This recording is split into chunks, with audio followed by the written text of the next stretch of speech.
My name isn't really important, but for now I'll go by Monty. A little backstory. I grew up in a small town just outside of Hartford, Connecticut. Real nice place where everyone knew everyone. You never locked your doors. It just kind of had a real charm to it. Nicest bunch of folks you could ever meet, really. We were all one big family. So this all happened in 2005. I was 10 at the time and my friends Adam, Timmy, and Jared were out trick-or-treating. We were, in all honesty, a bunch of little shits. We weren't malicious in any way, we just liked to pull pranks here and there. Like the time we broke into Mr. Harrison's chicken coop and replaced his eggs with Cadbury cream eggs. We left the real eggs in a basket outside the coop, so he didn't mind much in the end. He had a hell of a time cleaning the chocolate out of his hen's feathers, though. So anyway, that Halloween we decided we would bring big pillowcases to use as our sacks. Since we knew the whole town, we were allowed out until midnight, as long as we were home right on the dot and not a second later. We were all about the same age. Adam was the oldest of us at 12, and Jared was the youngest at 9. So when we heard we had almost 6 hours of time to get as much candy as we could, we were ecstatic. In our young minds, having all that time and all that space meant we would be rolling in candy for the rest of our lives. So we went out, all dressed up in homemade Avengers outfits, and got to work. It hit 11 way faster than we thought it would, and by that time we were each lugging around about 20 pounds of candy each. Soon enough, it was 11:40 and I knew I had to get going soon. As I turned to tell everyone I was heading home, I saw the car. Now, if you would have told me what a pedophile was when I was 10 and explained the concept thoroughly, the image I would come up with would be an old, bald man with missing teeth and a wiry frame driving around in a beat-up and rusty van. That wasn't at all what the man who introduced himself as Reggie Smith looked like at all. Handsome was one word you could use. He had a thick head of dark blonde hair, a slightly muscular frame, and a smile so white and perfect you could see it shining in the blackest of nights. And that's exactly what he did when he greeted us. "Hey there, kids," he called out. "It's getting pretty late. You should be heading home now." Jared was the first one to speak up, waving his cardboard towel roll in a greeting. "Oh, hi there, mister. We're just heading home." Jared pointed to the sack he held in his other hand. "Look at all the candy we got." Reggie smiled, that fucking smile of his, and chuckled.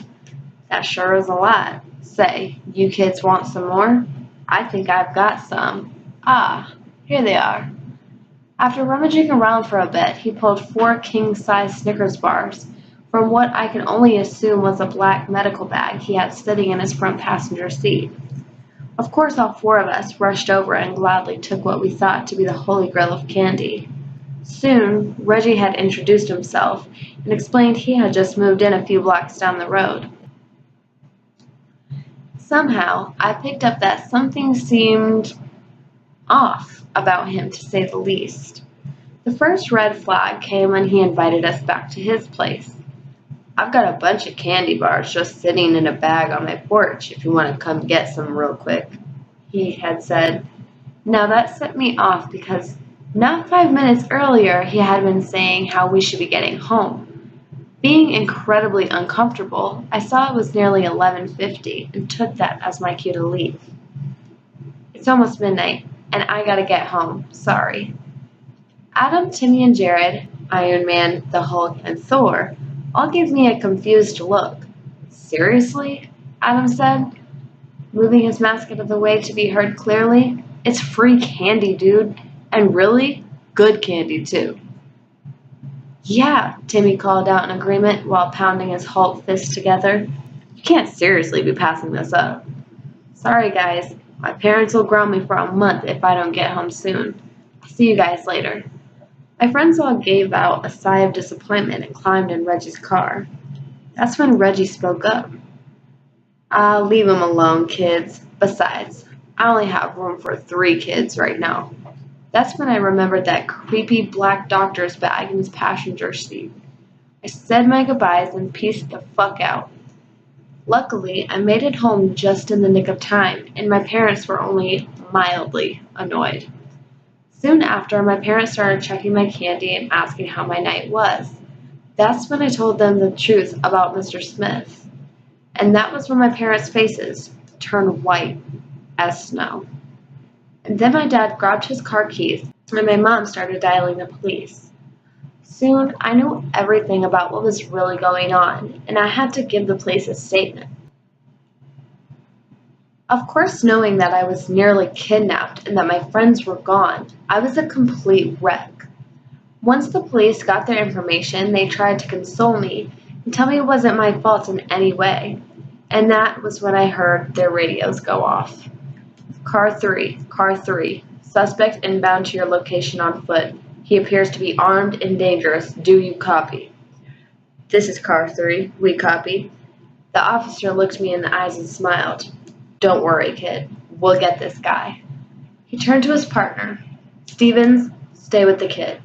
I'm going to cut this son of a bitch off before he can get away.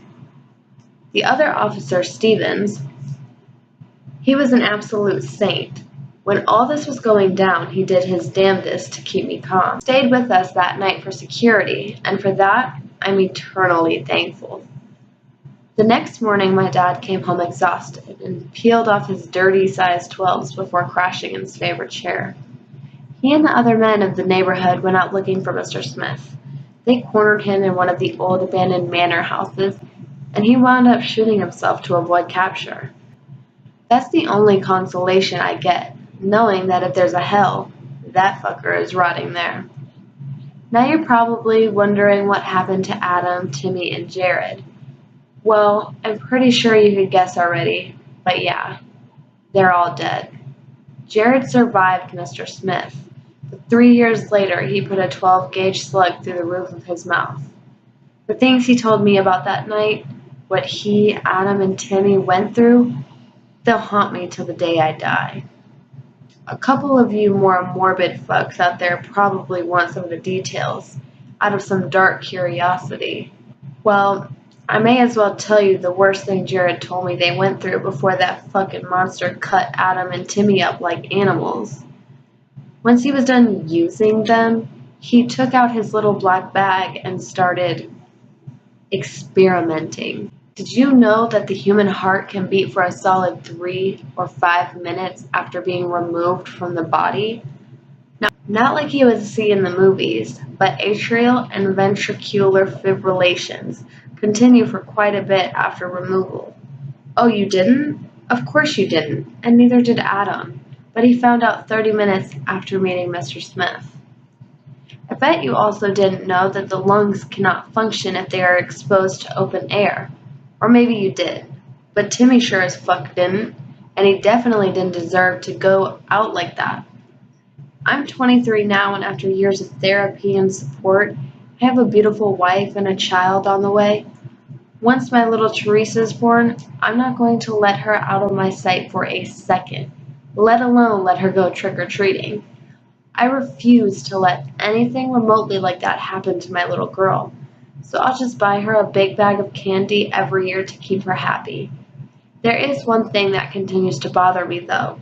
Before he killed himself, Jared said that Mr. Smith didn't have a gun on him. Never had one, in fact. He did have several scalpels and medical instruments, but no firearm of any kind. The autopsy report showed Mr. Smith died after receiving a single .45 round to the side of his head, from where he shot himself, it seems. What that doesn't explain is why Mr. Smith's autopsy also turned up several ruptured organs and fractures, consistent with what would happen if a size 12 combat boot were to have repeatedly stomped his chest, neck, and pelvis, and why nobody outside of our little town knows about what happened that Halloween night. Guess some questions are better off unanswered.